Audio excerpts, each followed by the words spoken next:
A tohle video je neplánované, nepočítala jsem s tím, že ho budu točit. Ale prostě dneska jsem měla náladu na to, že nějaký to video natočila, po dlouhé době ta nálada byla. Takže jsem se rozhodla, že tohle video natočím. A je to teda, nebo jsou to teda spotřebované produkty. Mám je tady v tašce, jako jsem měla už včera. A počítala jsem si, že to bude tak video na 6 minut. Protože jsem si myslela, že to bude hrozně málo. Ale je toho tady strašně moc, co bude prostě toho měsíc už po konci měsíce do koše, což už je konec měsíce. Ale něco tam ještě není úplně dopotřebované, ale to dneska jakoby splácám. Takže myslím, že bychom se na to mohli vrhnout, aby to nebylo zase tak dlouhý. Kdo mě ještě nezná, já jsem Messi a vlastně tyhle videa jsou točený pro blog messid.blog.cz. Takže pokud se vám video bude líbit, určitě tam koukněte a dejte odběr, pokud se vám nebude líbit, nemusíte na mě koukat, určitě vás z toho nenutím. Takže jako první tady vezmu třeba můj nejoblíbenější krém, který se týkal vlastně minulého měsíce. Je to teda od Baley DMK, Body Lotion, kokos a Tiare gluten. A je to teda kokosová vanilka.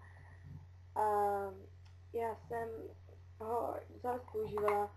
Měl takovou krásnou bílou barvičku. Úplně božský vonil. Oni ho mají i v tom velkém balení, těch 500 ml. Stál teda 55 korun, což mi přijde teda jako docela dost, ale jako prostě je úplně skvělej. Já jsem ho používala po každý koupeli, takže každý den, někdy kolem 8 hodiny, jsem si ním mazala a pak jsem to naplazila ještě tunu dalších krémů, takže prostě takhle. A je to teda 200 ml a já vám k tomu nic nepřečtu, protože se mi tady vlastně smazal ten text, tak jsem ho měla v té sprše. Takže je to takový, jsou to takový klasický krémy z DMK od Baley. Jak už jsem říkala, mě tu Baleu uvidíte docela dost, protože já mám Baleu hrozně ráda, nakupuju od ní skoro všechny věci. Takže takhle, určitě vám ho doporučuji, kupte si ho. On teda jinak voní, když si k němu čuknete takhle v tom a jinak voní, když si ho namažete na ruce, takže určitě doporučuji v tom obchodě aspoň třeba ho takhle otevřít a maličko si vzít na ruku a rozmazat a čuchnout si, jak voní, protože všechny ty krémy od Baley, tady v tom balení, voní jakoby na ruce jinak a na tady tom jinak. Takže myslím si, že tady to je dobrá koupě. Těch 55 korun, no dobrý jako, ale je to fakt bomba krém a vydrží dlouho, já už mám asi 2 měsíce. A to jsem se s ním mazala teda jako docela dost, musím říct.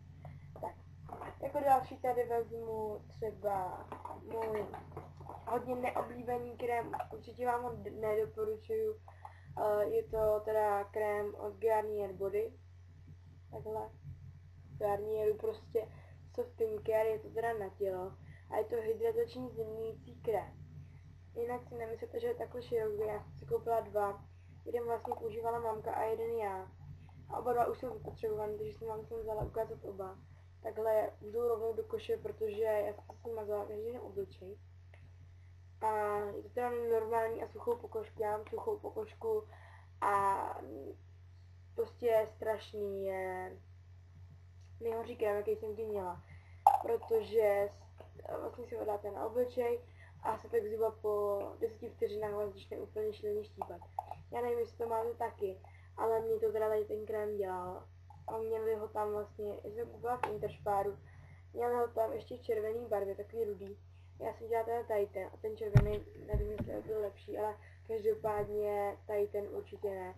Tam byl tenkrát na slevu asi za nějakých 20 korun. A je to teda 50 ml. A určitě vám ho nedoporučuji.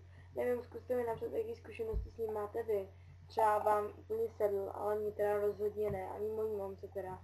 Takže si myslím, že to je asi nějaká prostě vada toho krému a pokud vám to sedlo, tak je to vada mýho obličeje. Ne, ale fakt je to první krém, který mi nesedl, jako fakt, jo. Takže takhle Garnier Body určitě nedoporučuji. Tak, jako další tady vezmu třeba Xiaomi Schwarzkopf Easy Spray Balsam. Je to teda takhle. Možná se divíte, proč je ve spotřebovaných videích, že tam mám ještě půlku. Nebo, no prostě čtvrtka ho tam určitě je.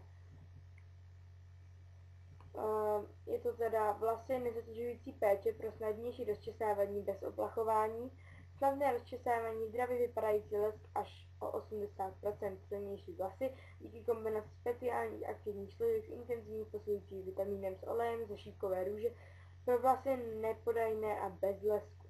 Takže to je určitě pro mě, protože jsem to koupila. Jako fakt tady to rozčesávadlo, já tomu ještě říkám rozčesák, nebo rozčesávadlo. Rozčesávadlo jsem si koupila a já fakt, je to hodně dlouho, asi už mám 4 měsíce. Takže prostě si absolutně nepamatuju, kde a kdy jsem ho koupila a za kolik. Je to 200 ml, kdy jsem ho koupila, to vím samozřejmě, že jo. Kde a kolik stále nevím. A strašně smrdí, prostě úplně šílený smrad je to. Jakože úplně fuj, prostě nedá se to dechat, nedá se to čuchat, prostě nic. Já jsem měla rozčesávadlo, který krásně vonilo a stříkala jsem to na hlavu s radostí, že prostě ty vlasy budou mít rozčesaný a budou hezky vonět. Bylo to teda melounový, já meloun miluji. Ale tady to prostě úplně šíleně smrdí, já nevím, co to je. Tady teda přidám nějaký olej ze šípkové růže, ale takhle šípková růže rozhodně nevoní. Prostě to je úplný smrad, jo. Za prvý teda je ten smrad, nebo zápach. Za druhý, mám o tom půlku ještě a půjde do povalnice už dneska, protože já ho nesnáším. Za prvý, teda mi hrozně vadí ta vůně. Za druhý, nastříkáte si ho na vlasy, máte krásný umytý, nastříkáte si ho na vlasy. Jsou mokrý, neuschnou, vypadají jako kdyby byly úplně mastný, kdybyste si je 2 týdny nemyli. A za den můžete mít znova, protože to je prostě katastrofa, když se to na ty vlasy nastříkáte. Jsou úplně splihlý, prostě nechutně, hnusně, fuj prostě, ne, to se nedá. Takže určitě nedoporučuju. Já nevím, já jsem koukala, jedna blogerka, co natáčela videa, taky teda říkala o té Xiaomi, že je hrozná. Ale já ho neříkám, protože to říkala ona, ale říkám to z vlastní zkušenosti. Prostě se to nedá používat za mě, teda rozhodně ne. A já nevím, co bych tomu ještě řekla, je to teda 200 ml a mi tam zůstalo tak 50 ml asi. Ještě čtvrtka nebo tak nějak. Není to teda polský, ale je to teda 383, což teda nevím, co to je. Ale první jazyk je tady háčko. No, nevím. Prostě nedoporučuju tady tu Xiaomi. Já mám s ní dobré zkušenosti, ale určitě pokud jste s ní někdy měli dobré zkušenosti, tak mi napište. A pokud jste s ní měli i hrozné zkušenosti, tak mi taky napište. Prostě pokud ji máte nebo znáte, tak mi pište dolů do komentářů, jak pod video, tak na blog. A tady to je asi k tady tomu rozčísku všechno. Tak. Jako další tady vezmu třeba Deospray nebo Silk Dry. Je to teda takovýhle bílej dav. DAV Antiperspirant Deodorant Spray Silk Dry. Účinná ochrana pro krásnou pokožku. Aplikujte přímo na pokožku ze vzdálenosti 15 cm. Takže já jsem ho teda vypotřebovala, aniž by mi vonil. Strašně smrdí jako nějaký prací prášek, já prostě tam furt cítím nějaký prací prášek. A já tady tu vůni přímo nesnáším, já jsem ho teda dostala. Měl ani odkol, je to asi už 5 měsíců jsem ho dostala. Takže proto tak pomalu mizel. Je to teda 150 ml a je to od Davu. Já miluju takovýhle Dav zelený, ale tady ten bílej, nebo takový béžový, prostě Silk Dry, mi smrdí, jo. Takže za mě určitě taky ne. Protože ta vůně tam není vůbec dobrá, jako pro mě. Určitě vám to může vonět, může to být vás nejskvělejší vůňavka na celém světě, ale pro mě je to ta nejhorší, jo. Určitě bych našla nějaký, který voní hůř, ale doma je nemám. Takže takhle. Dav Silk Dry. Pak tady vezmu zase nějaký parfém, je to teda Avente Vivens Eau de Toilette, toaletní voda. Podle tady toho. Krásně to voní. Byla to teda takováhle krásná hnědo-oranžová barvička. A já ji teda dopoužívám dneska, že já to vždycky nestříkala hrozně moc. A ne, s tím srandu. Prostě dneska už ji dopoužívám a ona ji použila i mamka, takže prostě tak rychle zmizla. Měla jsem ji asi měsíc a dostala jsem ji, takže nevím prostě odkud je. Má tady takovýhle krásný tvar. Ale hrozně mi vadí to, že tady to víčko se na tom strašně vyklá, jo. Je to prostě, jak kdyby tomu nepasovalo. Ale jinak je to teda super, voňavka, určitě vám ji doporučuju. Jako fakt krásně voní. Tak. No a pak už tady mám toho docela málo. Máme 10 minut, tak si myslím, že se mohli stihnout. Pak tady mám od firmy Blanchett Complete Care Deo Roll On for Women, takže je to pro ženy vlastně taková ta kulička. Deodorant. Je to teda tahle kulička. Já jsem s ní spokojená, já už mám teda taky asi rok, protože jsem ji začátku vůbec nepoužívala. Ona úplně božský voní. Taková ta klasická vůně tady z těch deošů. A je to taková růžová barva, viděla jsem i v jiné barvě. Stála asi 30 nebo 40 korun, já fakt netuším. Ale už to mám zase málo, to vidíte, jako že jí tam hodně, ale jí tam malinko, jenom tak. Takže už ji taky dodělám, pravděpodobně tak 3. půjde do koše. Je to teda polská firma, ale tak dobrý, no, vadí. Ale jsem s tím úplně naprosto spokojená. Tady ta firma se vlastně prodává v DMku, myslím, nevím to jistě, pravděpodobně v DMku, ale netuším, jestli to je pravda. Možná, že je to v Rossmanu, ale fakt nevím. Mám od ní ještě jednu voňavku, to taky krásně voní. A když jsme u toho, tak jsem taky mohla říct, že taky vypotřebovaná. Takže za chvíli to ní skočím.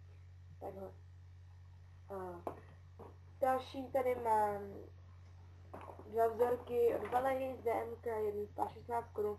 Už jste je viděli včera v nákupech duhových a dneska já mám ve spotřebovaných videích, protože už jsem je oba dva spotřebovala. A tady ten voní úplně krásně, a že vám, jakože krásně voní, ale když se ho snažíte moc, tak vám to tady úplně takhle třeští. Jaká je to silná vůně, ale je fakt, že na pokožce krásně voní. A tenhle, takhle si představuju ideální vůní krém, prostě, nebo šampon, nebo čehokoliv, prostě. Tohle by byl pro mě ideální krém, protože úplně božsky voní. To teda Douche Clean, tady je Grapefruit a tady je limetka aloe vera. Já jsem tady na to moc nekoukala, ani to neočuchávala, prostě jsem to vzala, protože je to zelená barva. A já miluji zelenou, takže takhle.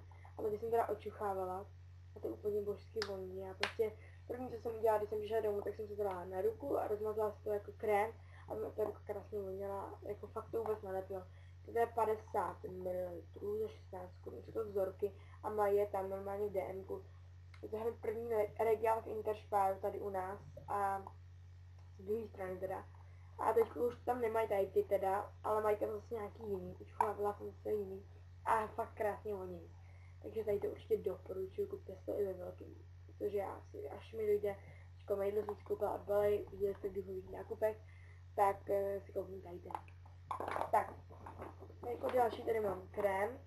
Je to teda vitamin A a UV filter, Facial Cream for Dry Skin, Day Cream, to teda já jsem měla 2, jeden na den a jeden na noc, tady to je ten denní krém.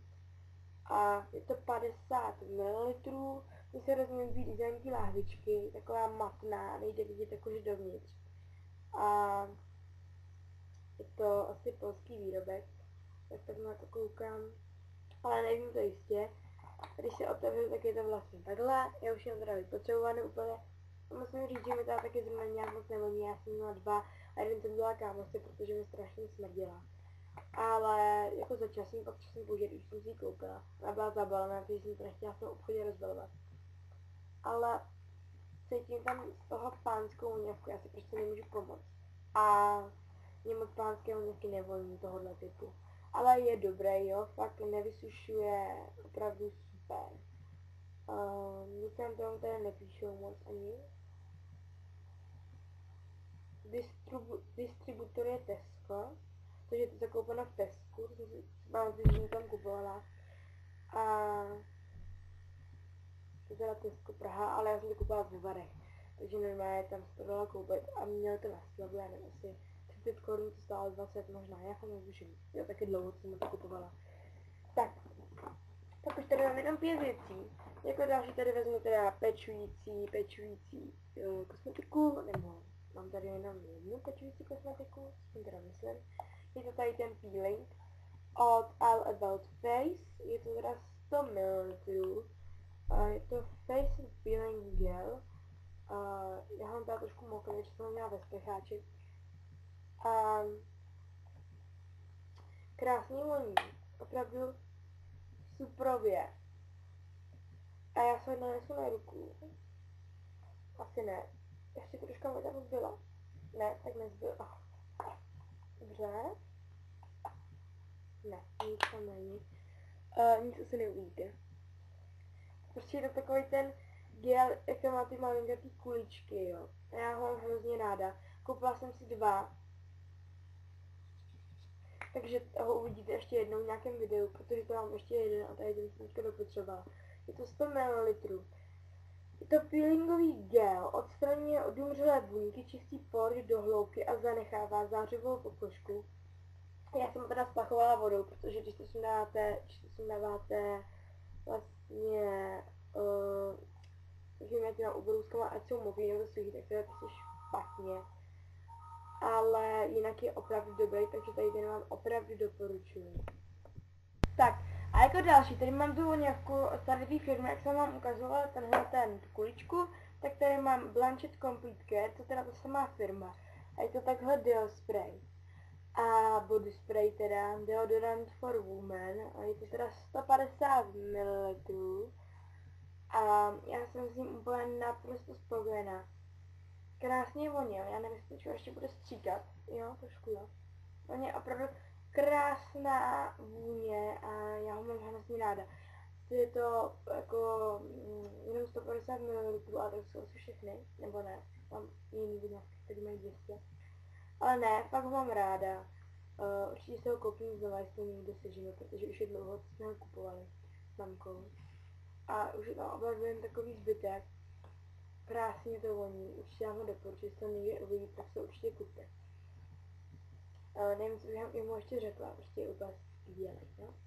Tak, a jako další, tady mám pak už jenom 4 produkty. Vezmu asi nejprve rty. Na rty tady mám takovouhle pomádu spotřebovanou, je to teda Aloe Vera Care Protection pomádka ochrana, balzám na rty, je to prostě, co říkám pomáda, balzám na pomáda, to je úplně stejný. Ale vypadá jako kdyby to ještě něco bylo, ale to je plast tady to, jo. Prostě plast a v tom už nic není. Vidíte, že jsem tam ještě kousek vykrouhla a to je vlastně ta pomáda, která je tam ještě maličko v tom. Ona úplně hnusně voní, ale nám to chutná úplně hezky. Takže určitě vám ji doporučuji od Vietnamců, stála mě 15 korun. Jako fakt úplně skvělá je. Když jsem mi došla, tak jsem si koupila jednu zelenou a ta je úplně příšerná. Takže, ale je to jiná trochu, ale vypadá úplně stejně. Ale zlomila se mi a chutná hnusně a smrdí hnusně a prostě katastrofa. A tady tu vám určitě můžu doporučit, je to teda takhle. A nebo to uvidíte, asi ne. Už. Ale Vera Care Protection. Balzám na rty, červené. To je krásné.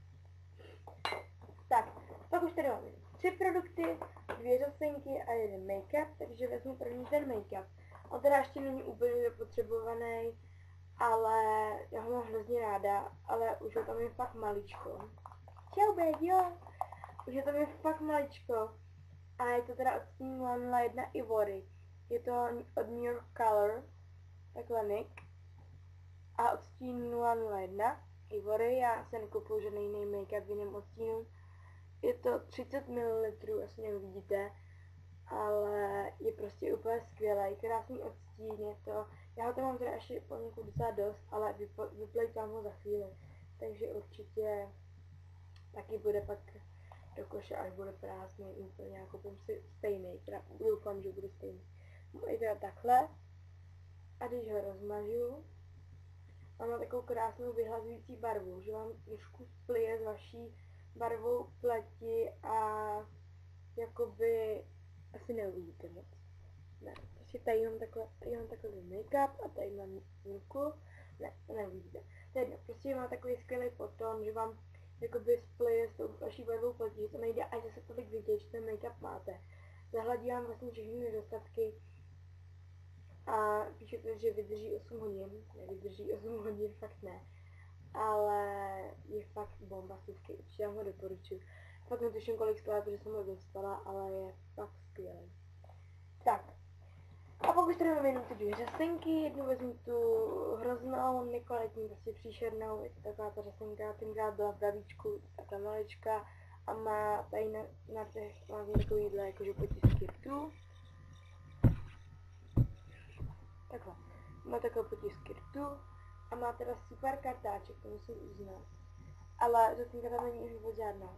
Prostě katastrofa to byla, tohle na oči a prostě mě se to všude kolem, i na těch řasách, jo. Prostě není to tím, že jsem to neměla nanášet, ale prostě nenášela jsem tam ty řasy. Zavřela jsem takhle oči, otevřela jsem a měla jsem svůj takhle opatlaný všude.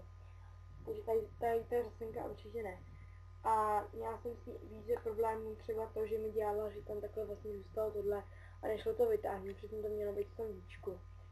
Takže byla v bravíčku, to bravíčko stálo 30 korun, ale je katastrofa, ta řasenka fakt, jako, no, tak jako co jsem taky mohla čekat, že z časopisu, ale určitě ne. Tak jako poslední, tady mám teda řasenku od Maybelline New York, je to teda The Colossal Volume, ona je teda hodně stará, takže už je vlastně jakoby seškrábaný ten popis, úplně, komplet, ale ona je úplně skvělá, je to taková ta žlutá s tím fialovým. Docela jsem vadí, že to má takhle úzký, že to vlastně na to nedá postavit, že někdo by hned nedostalo a on to hned spadne. Nebo prostě kolikrát to spadne i samo, jakože to postavím a už na zem. A pak ji 3 hodiny hledám a pak jsem zjistila, že spadla na zem. Kartáček má úplně skvělý, ona už je teda trochu starší. Takže prostě už ty řasenky tam není tolik. Ale určitě ještě nějakou dobu budu používat. Je teda takhle. A hrozně smrdí jako hlína. Já nevím, čím to je. Ale už jí tam je fakt úplný minimum. Vidím úplně, že je jenom na spodku. Že ty kraje už jsou prostě tam není na těch krajích nic. A já jsem s ním naprosto úplně spokojená. Nerozmazala se. Prostě já můžu doporučit, je úplně bombastická. Nemám prostě nic. Prostě si ji koupím a zkusím třeba nějakou jinou barvu, než je tady ta, ale tenhle měsíc ještě kupovat nebudu, až ten další možná, někdy až třeba v srpnu si koupím, protože tady tam ještě dlouho vydrží. A teda já si vždycky navezím na ty konečky, že ty konečky mám hrozně světlý, tak aby mi to trošku zbarvilo. Ale opravdu nerozmažu, že vydrží mi celý den, takže úplně bomba. Myslím si, že se mnou budete souhlasit vy, kteří jako vy tady ty řasenky máte, že jsou skvělý, opravdu. Super jsou ty kartáčky, jak jsou veliký, já teda moc veliký nemám ráda. A teď jsem teda, zase není až tak veliký, ale pro mě teda veliký je. Já jsem měla svůj od Essence a ten byl maličký, nebo maličký, prostě menší než je tady. A byl lepší ten kartáček, ale tady na ten, to je prostě jenom chvíle, než si na to zvyknete. Takže určitě vám tady to doporučuju, je úplně bomba. Takže tohle bylo asi pro dnešek všechno. Tady nic nemám. Doufám, že se vám video líbilo, pokud ano, jak jsem určitě říkala, můžete dát odběr a udělat mi tím radost. Kouknout na vlog, nebo prostě, já nevím, dejte palec dolů, je to na vás, záleží zase jenom na tom, jak vlastně vy to video berete a jak jako já se chovám v tom videu. Mějte se hezky, já vás zdravím teda z Karlových Varů. Určitě bude nějaký festivalový deník, nebo něco takového, prostě jako, že byla jsem na festivalu, bla bla bla, udělala jsem nějaké fotky, bla bla bla. Ale nevím, kdy tam půjdu, fakt netuším, protože tam nemám vůbec cestu do toho města. Já ty festivaly nemám moc ráda, je tam hrozně miliony lidí, hranolky stojí 40 korun a je to strašný. Takže já vám přeju krásný den. Je 13:04, doufám, že se to video nahraje, tak do půl hodky určitě. To minulý se teda nahrálo 20 minut, což mi asi myslela, že mi trefí šlap. Ale tady teda doufám, že se bude nahrávat rychleji a že se ještě stihne nahrát dneska a dám ho rovnou i na blog. Takže si mějte hezky a přeju krásný den.